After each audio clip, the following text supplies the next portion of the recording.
Hi, I am Moustapha. I'm 24-year-old from Lebanon. I've majored in biology and now I'm doing my master's in environmental science. I believe that you are currently a secular humanist. Could you please give us an insight about your previous history? Yes, I've been a moderate Muslim for most of my life. Due to certain circumstances, I've had the idea that if my religion is the actual religion, the true religion, then its literal interpretation would be correct. Would be then its literal interpretation would be the thing to do. And so I had become a fundamentalist Muslim for a period of a year or so. That was like 4 years ago. Then after I became more doubtful of my past religion, and eventually I became more and more agnostic until I realized that I'm an atheist, a militant atheist. And by that time I didn't know there was such a word such as atheism. I didn't know it existed. I didn't know it existed. It took me a year to move from being a militant atheist to realizing that I'm just a humanist. Okay, very well then. Mustafa, how does child indoctrination occur in Lebanon? Child indoctrination starts. Child indoctrination takes place in most families here in Lebanon, regardless of which sect the child belongs to. They start being introduced to the concept of God and hell from really early on. Parents would threaten their children by telling them that God will choke them. Literally, they will tell them that God will choke them if they do not do this or if they don't believe in that. They would even tell them that God might kill that God. They would even tell them that God will kill them and other things of such sort. All Uh, parents, or most parents, or some parents? Most parents. Okay. They would even threaten them with some mythological creatures, especially that are represented in the religions, such as the genies of Islam. They would even the most horrific part of the child indoctrination is when they starting is when they start telling them about the suffering they might get if they were sinners in their coffins, especially Muslims. I'm talking about. Okay, they would tell them that serpents would attack them when they are laid in their coffins, and that angels would torture them, and at the end they would go to hell. And you can imagine what's it like that as a child. Yes, true. Could you please explain to me more about the culture? What is it like in Lebanon? The culture, there isn't just a single culture in Lebanon. It's more like a mosaic of different subcultures. These subcultures stem from the fact that the Lebanese society is is divided into several socioeconomic groups, and all sectarian groups are represented in these socioeconomic classes. There is a huge gap between higher between people belonging to upper classes and those that are less fortunate. Hmm. Is it possible for a parent to go against the culture? Well, yes, but that isn't that frequent. A parent usually goes against the culture here in Lebanon if he has been brought up in a secular school, for instance, or he has been or he has moved abroad, either to get his either to receive his education or for work. Why so? Um, Lebanon doesn't offer you much job opportunities, and a lot of people earn their living abroad, working abroad. Okay, and what does this have to do with schools? The thing that has to do with school is that secular schools in Lebanon are almost only almost strictly for the rich. They are really expensive. If I am a middle class person, which I am, I cannot afford to have my kids later on in the future be enrolled in such schools. Okay, so you're telling me that middle to low class people cannot afford the secular education? No, they can't. Uh-huh. Most schools in Lebanon are either most schools most affordable schools in Lebanon are either public schools in which religion is taught according to the area in which it is located. So do children try to object such indoctrination? In most cases, they don't. They are either too young to object, and if they do, in some extreme cases, they are, for instance, they can be beaten up if they do not pray. In some extreme cases, Is that common or is that... it's not common, especially in middle class communities and upper class ones, but Uh-huh. it exists. Okay. I've known about. I've been in contact with people who have been beaten up just because they have been listening to music. Wow. Yes. Moustapha, how were you able to transform yourself from, say, a radical or a fundamental religious person to the freethinker you are today? I have, before I answer this question, I have to shed a little bit of light on my past experiences. I'm the kind of person who tended to believe what his parents told him. For instance, when my mom told me about hell, and the sheikh in our school told me that hell will happen on a day that is a Friday, I used to wake up when I was 5 years old and check the sky if it's colored in orange or not. Okay, thinking that the hellfire on Doomsday will be orange in color. Okay, just like fire. Until one day in spring there was a dust storm, and I was horrified because I thought it was Doomsday. So I went to my dad and asked him, "What's wrong? Is it Doomsday?" And he started laughing. He just said, "It's just," he said, "It's just a sandstorm." He also told me that hell is only a psychological state in which a person would experience probably after he died.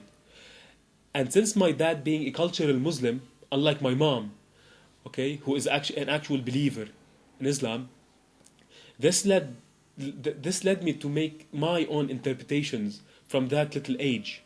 However, as I grew up in school, I tended to become more radical in my interpretation of religion and much more literal in that. In school, I used to always debate my religion teachers and tell them that, well, if my religion is correct about the things it claims, and we know that science is correct, why aren't they both? Why aren't they the same? Why don't they reveal to us the same kind of knowledge? Why do you? I'm talking to my sheikh in school. Why do you reject Darwinian evolution? You don't know how God created us. For Sorry, instance, I have to interrupt here, but was Darwinian evolution taught in school? in my school, what they have taught us was mainly that God created humans and all other living things from clay, which is the Abrahamic account of the creation story. Regardless, what I now know is that in other schools, some of them tend to teach a little bit about Darwinian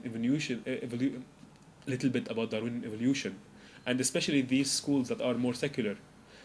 It is worth mentioning that in Lebanon, for instance, there are 5 books that can be used for teaching history in any level. And it is also worth mentioning that the grade 12 book of biology that my school is still using has a chapter about Darwinian evolution, but they don't teach it to their children. And they don't even ask their children to read the chapter. They don't. Well, did you read that back then?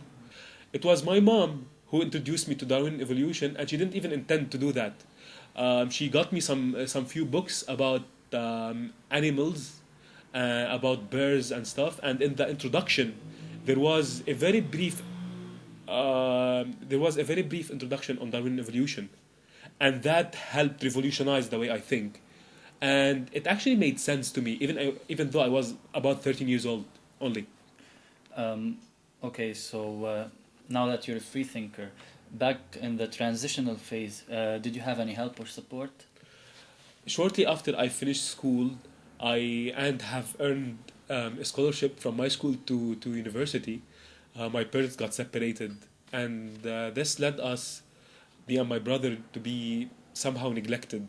It was really difficult for us, and during that time, I started suffering from clinical depression because I was very doubtful of my religion, but but at the same time, I was forcing myself to abide by a literal interpretation of the book.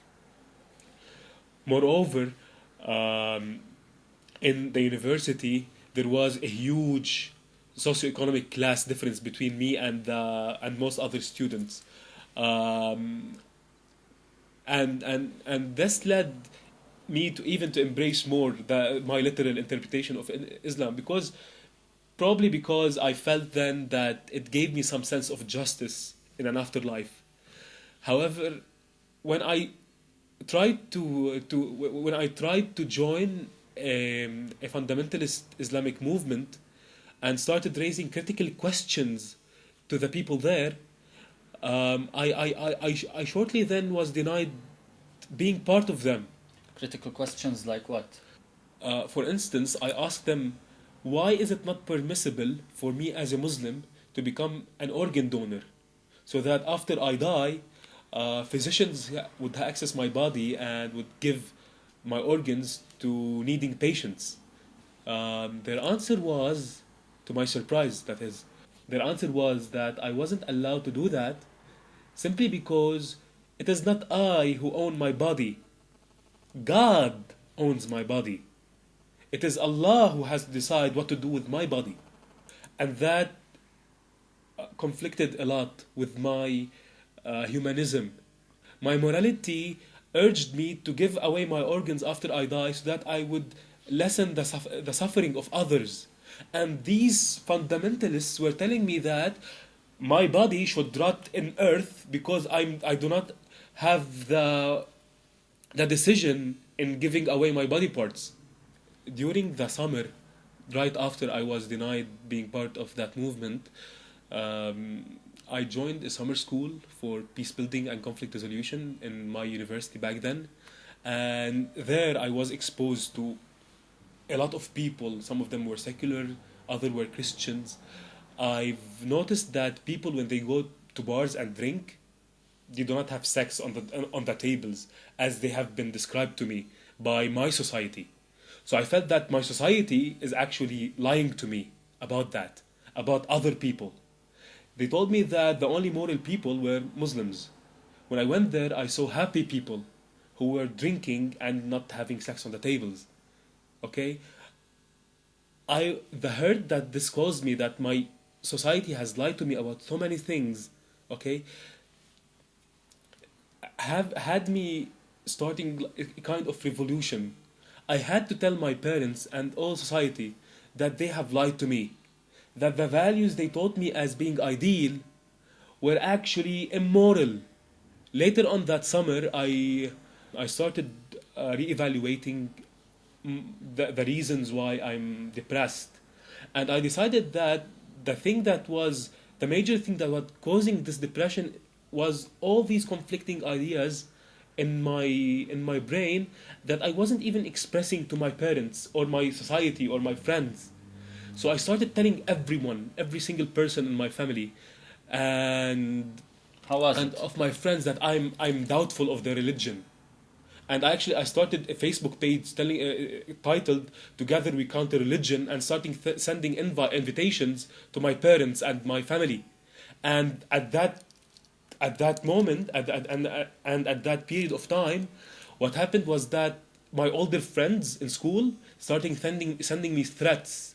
One of my cousins called my mom from Canada, telling her that if Moustapha doesn't stop what he's doing on the internet, he will come to Lebanon and beat me. So there was physical threats. Many of my friends stopped talking to me.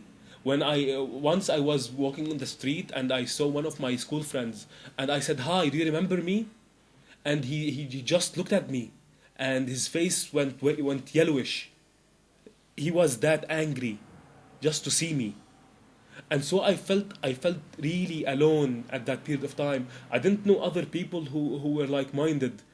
I didn't have any connections with people who would give me aid. I was just there on my own. Okay. However, all the suffering that I had, I felt really happy. Nietzsche was right when he said that there is no price too high to one earning himself. How do you view the future prospects for children in Lebanon as a start and in the Middle East in general? Yeah, I think this question isn't easy to answer. When one looks at the circumstances here in the Middle East, one can easily recognize that a lot of people are becoming more extremist. A lot of people are just getting back. A lot of people are becoming way more religious, especially the youth. However, at the same time, we have a huge rise. It's not huge. We have a rise in the people who are questioning their religions and people who are criticizing their values, and the internet is helping and the internet is helping a lot of such people. A few years ago, I didn't know of a single teenager, for instance, who was agnostic. Okay, this term is, even in Arabic, this term was alien to me. Now I know of people in schools who are atheists and who can debate religious people. And this is a huge change. No matter how the numbers are scarce, no matter how little are such people, no matter how few are such people, okay, these people are gonna be leaders eventually in the future, and they are deserving of all, and they are deserving of actually having access to the internet and actually being exposed more and more to more ideas. However, most people who are poor cannot afford having internet connection here in Lebanon. So you're saying the numbers are scarce relative to the population. Yes. But it's interesting to see that happen. Yes. It is really scary how to imagine yourself, okay, being alone, not exposed to people, okay, who are like-minded. And the thing is, most people here in Lebanon who start to doubt their religion or start to doubt their values find themselves alone. They find themselves in the middle of a society that rejects them. And such people need to be offered venues in which to express themselves. And such venues are really weak here in Lebanon.